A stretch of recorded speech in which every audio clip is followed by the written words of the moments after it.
Hello, everybody. Hopefully, we are currently live and you can see us, you can hear us, and yeah, let us know in the comments if it's coming through loud and clear. And yeah, welcome. And to those who have backed us already, thank you. Your support means absolutely everything to us, and we really, really appreciate you. Thank you, everybody. Welcome to our campaign and welcome to the stream. We're streaming today with the Antre Monde team, the developers of the project, the designers, the original publishers, and also Richard, who is translating for us. So yeah, this Evangelos team is also the here who will be running the stream, and I will be talking with you through the comments. So you won't be hearing much from me on this one, I think.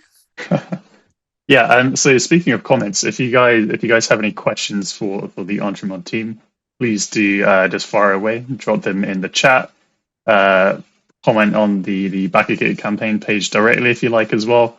Wherever you find the most convenient to post your comment, we will find it. So yeah, if you have any questions for the team, then please do fire away. Okay. It looks like we are live both on Twitch and on the Backerkit platform as well. Awesome. We have around 30 people already on Twitch, and I'm not sure how many we have on the Backerkit platform. Looks like around 300. So hello, everybody. Amazing. Hello, everyone. Hello. Thanks for joining us. Thank you very much. I see we got a couple of comments already. So like, I'm terrible eyesight. I have to squint a little bit here. So we got Lucid01 saying, yeah, night in English. Yes, night in English. We are all very excited about this. And yeah, you're a French GM as well. So yeah, thank you so much for joining us and hanging out with us this evening. Let us know where you're based as well in France. Maybe the Antre Monde team are just down the road, or perhaps you guys know each other already. Who knows? Yeah, so we are just going to run through a bunch of like pre-selected questions that we kind of like spoken with the Antre Monde team about already, digging into the design process and all the kind of trials and tribulations that come with designing an RPG. So yeah, that's what we're doing here tonight. Let us know if you have any questions. Another comment just come in from Hero Side. Hey, thanks for joining us. All right, so let's get stuck right into it then. So the game has been around for a long time in France already. So of course, everyone watching will know that this campaign is bringing the game to an English-speaking audience. And there's, of course, a whole bunch of upgrades for a French edition as well. So I think it was released in 2015, if I'm recalling correctly, originally. Yes. Yeah. Okay. And yeah, what inspired Night? What brought like what was it that triggered you guys to kind of imagine this world, this scenario, this game? And how long was like the kind of like development process? We'd love to know. Night was born when we met with Colin 18 years ago. The game has evolved a lot, especially the lore. It starts as a post-apocalyptic game, a la Mad Max, then moved on to a contemporary occult game, and finally to a near future science fiction game with supernatural elements. The game's universe is an extended one and has been inspired by many things. First, there's Senseiya, but also Hellgate London, Warhammer 40k, Blame, Berserk, Iron Man, and above all, the Arthurian legend and our own mythology, common to all the games in the Unite universe, namely the struggle of light against darkness. But these forces are neither good nor evil. Yeah, yeah. We can of course like see a lot of those influences just like in the game, as well, like in the art and the rules that we've been reading through. And yeah, like particularly feels very Iron Man and kind of Avengers to me personally. That's the kind of like scenarios I imagine when I'm reading it. But yeah, thank you for answering that. So the next question we have is, what was the development process like, and how long did it take to get to a version that you guys were happy with? Development came about in a rather unusual way. When Colin and I met, we shared the idea of creating our own role-playing game with its own system. We have a basic system, a basic universe. Sorry. Then came our first contemporary occult project, which was never released, and which Simon played out over the course of an entire campaign. Nice. The end of this campaign led to the victory of darkness over mankind. Night tells the story that follows. And Simon played the Night campaign 3 times as it evolved through playtesting. In the beginning, for example, there were no meta armor, just cybernetized characters. Then chivalry and Arthurian myths were grafted onto the game to create the world of Night. It's a Protean work, which is at once an action game, but also an investigation game with numerous plots, but also a character game where the knights are the center of the action on the game universe. They are the one who change the world. For the writing process itself, we always start with a high concept, which can be summed up in one sentence. Here, for example, Arthurian knights fighting against the invasion of darkness in our world in 2038. Yes. On the editorial side, we were previously published by Origins Editions. And with Colin, we took over the right tonight and completely redid the layout and graphic page by page over the years. Thanks to the community, we have corrected bug, balanced things out, and clarified some concepts, resulting in a game that's fun to play and appeals to many different types of gamers, from those who love to optimize to those who love to roleplay. Okay, awesome. Yeah, it sounds like it was quite a long kind of process to kind of bring the game to what it is now, really. Yeah, and you've also played this game a lot, like essentially 4 times the whole campaign, including the original game and Night 3 times. That's really cool. Also a quick update about the campaign page. We're almost 90% funded already. So Amazing. we might actually fund during the stream, which will be really cool. That would be awesome. Thank you to everyone who's back so far. Again, like we really appreciate it. And yeah, it'd be awesome if we could get fully funding whilst we're here on the stream. That'd be amazing. All right. Okay, so next question. So the art for the game is obviously stunning, and like they have done an amazing job. Like the artists that you've got on board, like how did you find artists that you wanted to work with? We spent several years choosing our artists and many of them, such as William Bonotal, Lionel Prats, and Simon Labrousse, created important elements of the game themselves, both in terms of look and feel. Lionel's imaginary creature gave the touch of horror we want, while William's image gave the heroic look we wanted, to create a game in a style we like to call epic horror.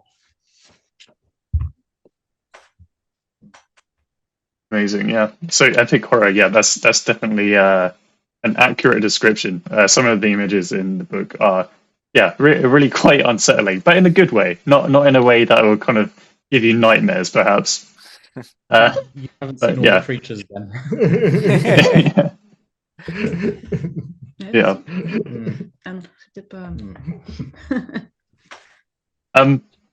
Great. Okay. So thank you for those insights. Really appreciate that. So my next question is, what were some of the biggest challenges you faced like during the development of the game? We'd love to learn more of that kind of like inside kind of look. The main problem we faced was to link the different influences, inspirations, and desires we had to create a coherent story, a credible and logical universe.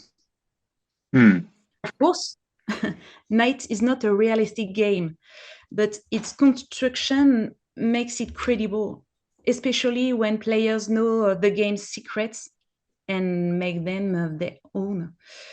The challenge was to make Night a complete game with plenty of variety, without falling into the trap of indigestible, complex fiction. Yes. The biggest challenge was to develop the game while continuing our other project on the side, both salaried and life. When we start creating the Night universe, we were students, then employee, and now we have our own publishing house. The universe is still evolving, always with us, and we'll be offering many more games in this universe. Many. Okay, nice. that is exciting. Good to know. Amazing. Yeah, we can definitely relate with balancing a full-time job and pursuing creative passions as well. It's not easy. So yeah, we can definitely sympathize there. Cool. Okay, so looking back at the development process, is there anything that you would have done differently now that you have the knowledge that you have now, or what were the lessons that you learned that you would apply to future projects? Yes, I think we would have been more vigilant about overall graphic coherence in the first edition of Night. It's become something very important to us, graphic quality and illustrations, you see. When we took over our rights, the first thing we did was to completely redo the look of the game and therefore the book. At Antre Monde, we like to make beautiful books, beautiful games, and that's what we're still trying to do. That's a great example. We've learned to trust ourselves and William, our art director on the Night range. Yeah, amazing. Yeah, I mean, it definitely comes through that like the art is like really important, and like the design overall. Having looked at the book, even the quick start guide, which is available for everyone to download on the campaign page, like even in that, like there's such like attention to detail, and yeah, it shows that you guys have spent a long time on perfecting that. It was very hard to choose which images to use on the campaign page because there are so many cool art on the books. Yeah. Even choosing my background now was a difficult choice for me. But yeah, this image here is one of my favorites. I really like this one. Yeah, likewise. All right. So you guys have been fans of RPGs for clearly a very long time. So we'd love to learn like what other RPGs from other publishers that you guys really love. So many, like many role-playing gamers, we love D&D, but we are also very fond of game like Mutant Year Zero by Free League Publishing, Numenera by Montecook Game, and City of Mist by Son of Oak Game Studio. We played a lot of different RPG in different style. At the moment, we are playing a night spin-off that's coming out soon in French, but also Call of Cthulhu and Pathfinder. It's hard to say what role-playing game we like because we are so many. There are so many. We are a huge RPG fan. Yes. There are definitely too many games to mention for sure. Too many games. But you should definitely get this one though, in to add to your collection. Evangelos, were you going to say something? No, I think that it shows that you like all those games because you have so many experiences, as you mentioned, for this one. And the more you play, the easier it is to get inspired. I think to create your own, and that's great to see. Awesome. Have we had any comments, any big questions from anybody? Not many questions. We have a lot of exciting people, both on stream and on Backerkit. We have a question about synergy between the meta armors, in particular, from Louis ID01. So, is there any synergy between the meta armors? Any examples that you would like to highlight? La synergie entre les armures en particulier. Any you'd like to... Comme ça, je pense que tu peux créer des synergies assez intéressantes. Barbarian Priest. Barbarian Priest. Well, we can talk about, for instance, the Barbarian meta armor that, as you probably know by now, can grow to a huge size. But when it grows, most of its weapons don't grow with it. So it has to rely on improvised weaponry, such as lifting up cars and throwing them, or smashing the front of a building off to hit your enemies with.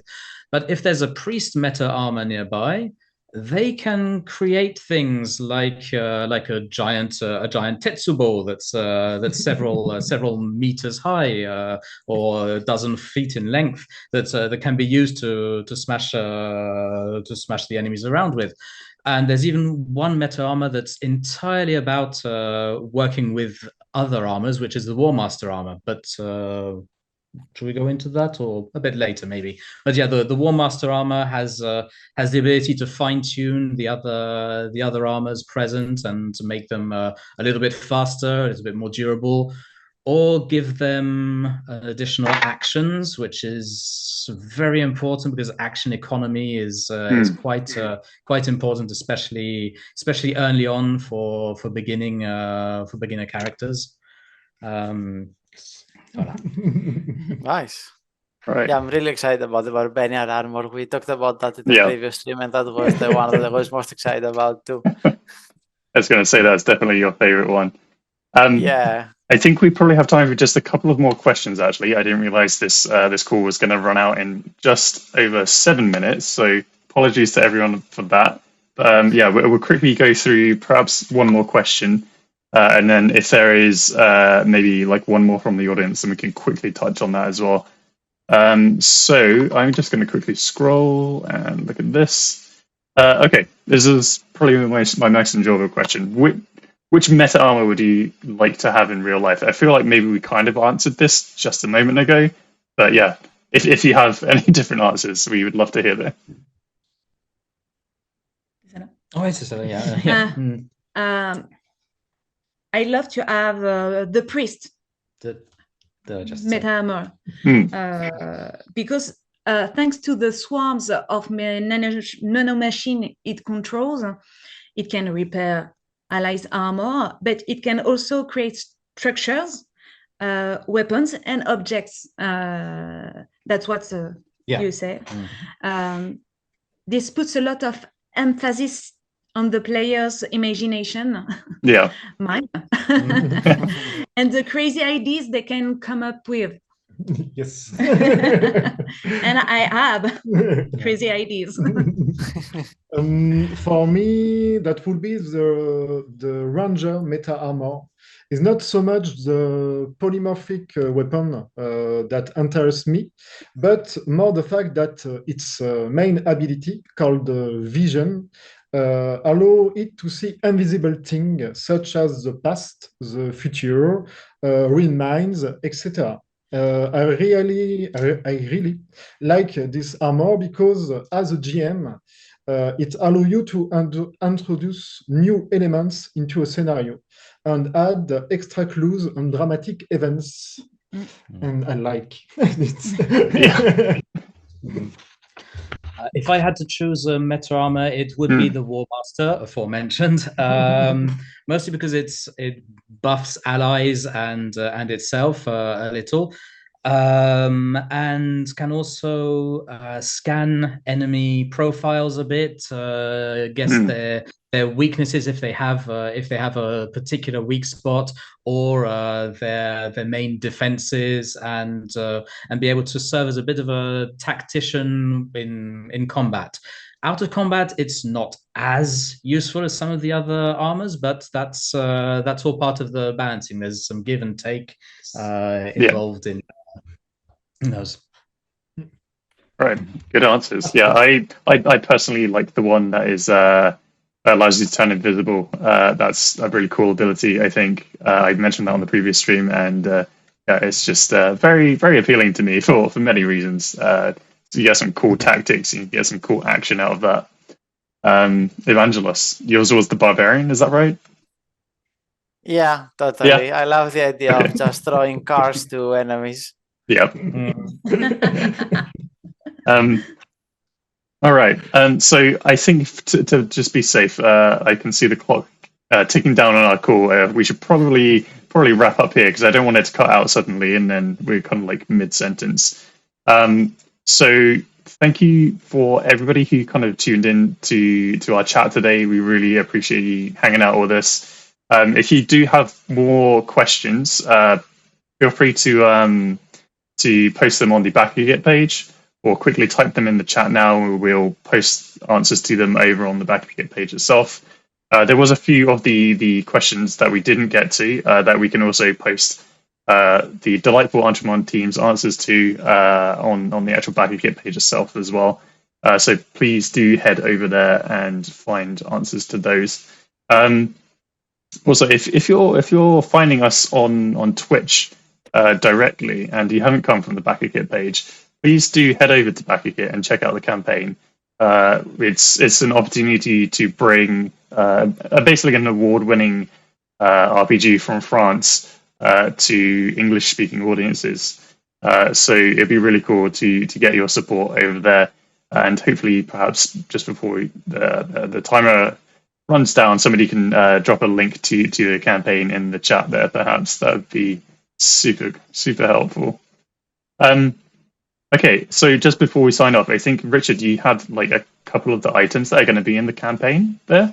Yeah, sure. We've got an example of some of the dice that were made for the second run of Night. So they is that nice? Yeah, those are looking good. So they are D6s. For most ability checks, it's an odd or even situation. You don't actually need to use D6s, but all weapon damage is done with D6s, and these ones are pretty cool. They've been used for many a game, not just Night, since then. What else? The Capitulationaries? Yes. There's the Arsenal pack, which is the set of how many cards? Sorry? 108. Yeah, over 100. Over 100 illustrated cards with quick with recaps of weapons and weapon effects. So awesome. So you can have like the weapons that you are equipped with on the table with you, right? If you need to have your have the stats for your light grenade launcher or for the sniper rifle with all the weapon special effects, and they're coded by color to have them in the different rarity levels and cost of the equipment, as well as the modules, things like the leap module and the I think it was a sprint module, the sprinting module that lets you go at exceedingly high speeds for short bursts of time. Amazing. In exchange for some energy. Sorry, I'm just going to have to cut you off there because we're just about to run out of time. But that is just a glimpse at some of the really cool stuff that you'll find in Night. Maybe these guys could perhaps like share some photos with us of the cards because we haven't had the time to get to them. That could be really cool. But yeah, for everyone that has tuned in, thank you so much. If you backed the campaign, thank you. If you haven't backed, go over there and do so. We'd love the support. But yeah, thank you everyone for joining us, and thank you so much to the Antre Monde team for hanging out with us and answering these questions. Really appreciate it. Okay. Thank you, everybody. Bye. Bye. Bye.